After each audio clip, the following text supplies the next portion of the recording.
Hi ನಮಸ್ಕಾರ, ಇದು TV9 ವಿಶೇಷ. ನಾನು ಅವಿನಾಶ್ ಶಿವನ್. ನಾನು ಇವತ್ತಿನ ಎಪಿಸೋಡನ್ನು ಒಂದು ಕ್ಲಾಪ್ ಜೊತೆಗೆ ಶುರು ಮಾಡ್ತೀನಿ. ಯಾಕಂದರೆ ನಮ್ಮ ಟೀಮ್ ಇಂಡಿಯಾ ಅಂಥ ಒಂದು ಪರ್ಫಾರ್ಮೆನ್ಸನ್ನು ಇಂಗ್ಲೆಂಡ್ ನೆಲದಲ್ಲಿ ಕೊಟ್ಟಿದೆ. ನಾವೇನು ಅಂದ್ಕೊಂಡಿದ್ವಿ ಟಾರ್ಗೆಟನ್ನು ಕೊಡಬೇಕು ಅಂತ ನೆನ್ನೆ ಒಂದು ಎಪಿಸೋಡ್ನಲ್ಲೂ ಕೂಡ ನಾನು ಹೇಳಿದ್ದೆ.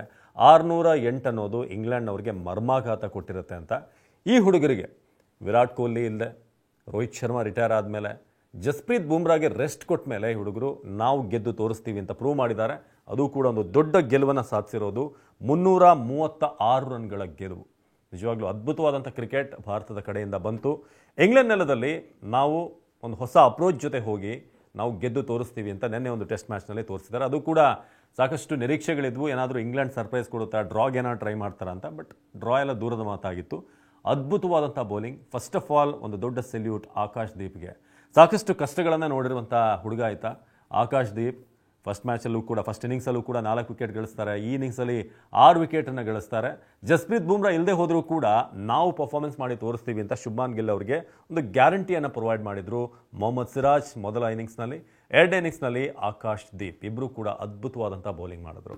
ಸೊ ಎಲ್ಲಿ ಈ ಒಂದು ಟೆಸ್ಟ್ ಗೆಲ್ಲೋಕೆ ಏನು ಕಾರಣ, ನಾವು ಮಾಡಿದಂಥ ಕರೆಕ್ಷನ್ಗಳೇನು, ಅದರ ಬಗ್ಗೆ ನಾವು ಮಾತನಾಡಲೇಬೇಕು. ನಂಬರ್ 1, ನಾವು ಮಾಡಿದಂಥ ಮೇಜರ್ ಫಸ್ಟ್ ಟೆಸ್ಟಿಂದ ಏನು ತಪ್ಪುಗಳನ್ನು ತಿದ್ಕೊಂಡು ನಾವು ಸೆಕೆಂಡ್ ಟೆಸ್ಟಿಗೆ ಬಂದ್ವಿ ಅಂತಂದರೆ, 5 ವಿಕೆಟ್ ಹೋದ್ಮೇಲೆ ನಮ್ಮಲ್ಲಿ ಬ್ಯಾಟಿಂಗ್ ಕೊಲ್ಯಾಪ್ಸ್ ಆಗ್ತಾ ಇತ್ತು. ಆಲ್ಮೋಸ್ಟ್ 30-40 ರನ್ನಿಗೆ ನಮ್ಮ ಕಂಪ್ಲೀಟ್ ಆಲ್ಔಟ್ ಆಗ್ತಾ ಇದ್ವಿ. ಆದರೆ ಈ ಟೆಸ್ಟ್ನಲ್ಲಿ ಆ ಕರೆಕ್ಷನನ್ನು ನಾವು ಮಾಡ್ಕೊಂಡಿದ್ದೀವಿ. 5 ವಿಕೆಟ್ ಹೋದ್ಮೇಲೂ ಕೂಡ ನಮ್ಮ ರನ್ ಬಂತು. ರವೀಂದ್ರ ಜಡೇಜಾ ಆಡಿದ್ರು, ವಾಷಿಂಗ್ಟನ್ ಸುಂದರ್ ಆಡಿದ್ರು.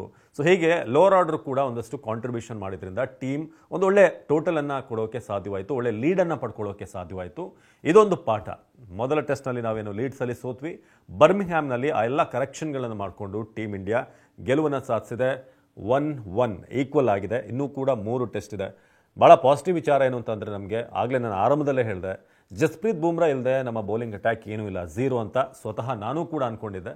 ಅಂದರೆ ಇತ್ತು ವಿಶ್ವಾಸ, ಖಂಡಿತ ಟ್ಯಾಲೆಂಟ್ ಇದ್ದೇ ಇದೆ. ಮೊಹಮ್ಮದ್ ಸಿರಾಜ್, ಆಕಾಶ್ ದೀಪ್ ಇರ್ಬೋದು, ಪ್ರಸಿದ್ಧ ಇರ್ಬೋದು, ಹರ್ಷದೀಪ್ ಸಿಂಗ್, ಇವರೆಲ್ಲರೂ ಕೂಡ ಅದ್ಭುತವಾದಂಥ ಟ್ಯಾಲೆಂಟ್ಗಳು.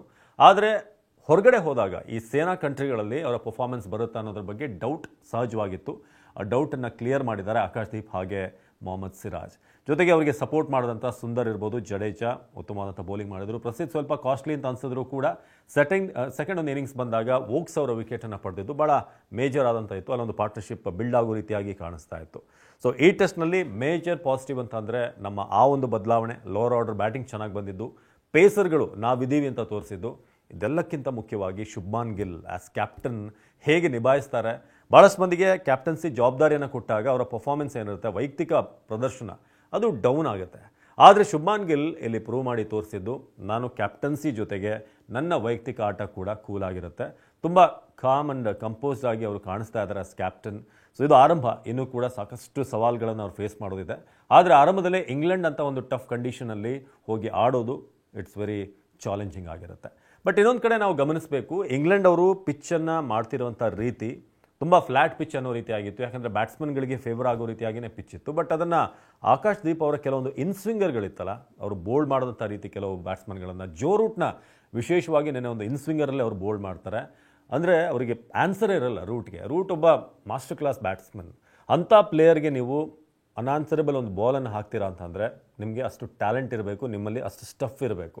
ಅದನ್ನು ಆಕಾಶ್ ದೀಪ್ ತೋರಿಸಿದ್ರು. ಜೊತೆಗೆ ನಿನ್ನೆ ಜಾಮಿ ಸ್ಮಿತ್ 1-2 ಬಾಲ್ ಬೀಟ್ ಆಗಿದ್ದು ನೀವು ಟೆಸ್ಟ್ ಮ್ಯಾಚನ್ನು ನೋಡಿದ್ರೆ ನಿಮಗೆ ಗೊತ್ತಾಗಿರುತ್ತೆ. ಇನ್ಸ್ವಿಂಗ್ ಆಗುತ್ತೆ. ಅದು ಎಷ್ಟು ಮಟ್ಟಿಗೆ ಅಂತಂದರೆ ಮಿಡಲ್ ಪಿಚ್ಚಿಗೆ ಬಿದ್ದು ಅದಾದಮೇಲೆ ಕಂಪ್ಲೀಟ್ ಡಿಸೀವ್ ಮಾಡಿ ರಿಷಬ್ ಪಂತ್ಗೂ ಕೂಡ ಕಲೆಕ್ಟ್ ಮಾಡೋಕ್ಕೆ ಕನ್ಫ್ಯೂಸ್ ಆಗುತ್ತೆ. ಅಷ್ಟು ಮಟ್ಟಿಗೆ ಸ್ವಿಂಗನ್ನು ಆಕಾಶ್ ದೀಪ್ ತೋರಿಸಿದ್ರು.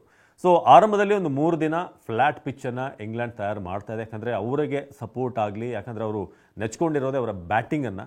ಸೊ ಆ ಕಾರಣಕ್ಕೆ ಆ ಒಂದು ಪ್ಲ್ಯಾನಿಂಗನ್ನು ಅವ್ರು ಮಾಡಿದ್ರು. ಬಟ್ ಅದು ಉಲ್ಟಾ ಹೊಡೆದಿದೆ. ಅದರಲ್ಲೂ 608 ರನ್ ನಾವು ಟಾರ್ಗೆಟ್ ಕೊಟ್ಟಿದ್ದು ಅವರ ಕಥೆಯನ್ನು ಕ್ಲೋಸ್ ಮಾಡ್ತು. ಸೊ ಇದು 2 ಟೆಸ್ಟ್ಗಳನ್ನು ನಾವು ಕಂಪ್ಲೀಟ್ ಮಾಡಿದ್ದೀವಿ. ಇನ್ನು 3 ಭಾಳ ಇಂಟ್ರೆಸ್ಟಿಂಗ್ ಆಗಿರುತ್ತೆ, ಒಂದು ಈಕ್ವಲ್ ಆಗಿರೋದ್ರಿಂದ. ಸೊ ನಿಮಗೆ ಈ ಟೆಸ್ಟ್ನಲ್ಲಿ ಯಾರ ಪರ್ಫಾರ್ಮೆನ್ಸ್ ಇಷ್ಟ ಆಯಿತು, ಶುಭ್ಮಾನ್ ಗಿಲ್ ಅವರ ಕ್ಯಾಪ್ಟನ್ಸಿ ಬಗ್ಗೆ ಏನು ಅನಿಸ್ತು, ಜೊತೆಗೆ ನೆಕ್ಸ್ಟ್ ಮ್ಯಾಚಿಗೆ ಪ್ರಸಿದ್ಧ ಕೃಷ್ಣ ಅವರ ವಿಚಾರವಾಗಿ, ಕರುಣ್ ನಾಯರ್ ವಿಚಾರವಾಗಿ ಕ್ವಶನ್ ಮಾರ್ಕ್ಗಳಿದೆ. ಗೆಲುವಿನ ಈ ಗೆದ್ದ ತಂಡ ಮೊಮೆಂಟಮ್ ಏನಿರುತ್ತೆ, ವಿನ್ನಿಂಗ್ ಮೊಮೆಂಟಮ್, ಅದ್ರ ಜೊತೆನೇ ಮುಂದಿನ ಟೆಸ್ಟ್ಗೆ ಹೋಗಬೇಕಾ ಅಥವಾ ನೆಕ್ಸ್ಟ್ ಟೆಸ್ಟ್ನಲ್ಲಿ ಏನಾದರೂ ಬದಲಾವಣೆಗಳನ್ನು ನೀವು ಬಯಸ್ತೀರಾ? ಪ್ರಸಿದ್ಧ ಬದಲು ಏನಾದರೂ ಹರ್ಷದೀಪ್ಗೆ ಅವಕಾಶವನ್ನು ಕೊಡಬೇಕಾ? ಅಥವಾ ಬುಮ್ರಾ ಬಂದರೆ ಆಬ್ವಿಯಸ್ಲಿ ಸಿರಾಜ್, ಆಕಾಶ್ ದೀಪ್ ಉಳ್ಕೋತಾರೆ. ಈ ಪರ್ಫಾರ್ಮೆನ್ಸ್ ಈ ಒಂದು ಟೆಸ್ಟ್ನಲ್ಲಿ ಕೊಟ್ಟಿರೋದ್ರಿಂದ ಅದ್ಭುತವಾಗಿ ಬೌಲಿಂಗ್ ಮಾಡಿದ್ದಾರೆ ಇಬ್ಬರು ಕೂಡ. ಆಗ ಪ್ರಸಿದ್ಧ ಬೂಮ್ರಾ ಏನಾದರೂ ಎಂಟ್ರಿ ಆದರೆ ಪ್ರಸಿದ್ಧ ಜಾಗ ಬಿಟ್ಕೊಡ್ಬೇಕಾಗಿ ಬರಬಹುದು. ಅದನ್ನು ಬಿಟ್ಟರೆ ಅಂಥ ಚೇಂಜ್ ಈ ಒಂದು ಟೆಸ್ಟ್ ಸೆಟಪ್ನಲ್ಲಿ ಕಾಣ್ತಾ ಇಲ್ಲ ಸದ್ಯಕ್ಕೆ. ಒಂದು ಕರುಣ್ ನಾಯರ್ ರನ್ ಗಳಿಸಬೇಕು, ಮತ್ತೊಂದು ಏನಾದರೂ ಅವಕಾಶ ಮೂರನೇ ಟೆಸ್ಟ್ನಲ್ಲಿ ಕೊಟ್ಟರೆ. ನಿತೀಶ್ ಕುಮಾರ್ ರೆಡ್ಡಿ ಏನು ಆಸ್ಟ್ರೇಲಿಯಾದ ಅವರ ಫಾರ್ಮ್ ಇತ್ತು, ಸೊ ಅದನ್ನು ಮತ್ತೆ ತರಬೇಕು ಅವರ ಆಟದಲ್ಲಿ. ನಿತೀಶ್ ಒಬ್ಬ ಅದ್ಭುತವಾದಂಥ ಪ್ಲೇಯರ್, ಭಾಳ ಏನು ಗ್ರೌಂಡ್ ಲೆವೆಲಿಂದ ಆಡ್ಕೊಂಡು ಬಂದಂಥ ಪ್ಲೇಯರ್. ಸೊ ಅಂಥ ಪ್ಲೇಯರ್ಗಳು ಒಬ್ಬ ಆಲ್ರೌಂಡರ್ನ ಅವಶ್ಯಕತೆ ಹಾರ್ದಿಕ್ ಪಾಂಡ್ಯ ಅವರ ನಂತರ ನಮಗೆ ಇದ್ದೇ ಇದೆ. ಅದನ್ನು ಅವರು ನಿಭಾಯಿಸ್ತಾರೆ ಅಂತ ನಾವು ವಿಶ್ವಾಸ ಇಟ್ಕೊಂಡಿದ್ದೀವಿ. ಕಾದ್ ನೋಡೋಣ ಮುಂದಿನ ಟೆಸ್ಟ್ ವಿಚಾರವಾಗಿ. ಜೊತೆಗೆ ಈ ಟೆಸ್ಟ್ನ ಇನ್ನಷ್ಟು ಇಂಟ್ರೆಸ್ಟಿಂಗ್ ವಿಚಾರದಲ್ಲಿ ನಾನು ಮುಂದಿನ ಎಪಿಸೋಡ್ನಲ್ಲಿ ಮಾತನಾಡ್ತೀನಿ. ನಿರಂತರ ಸುದ್ದಿಗಾಗಿ ನೋಡ್ತಾ ಇರಿ TV9.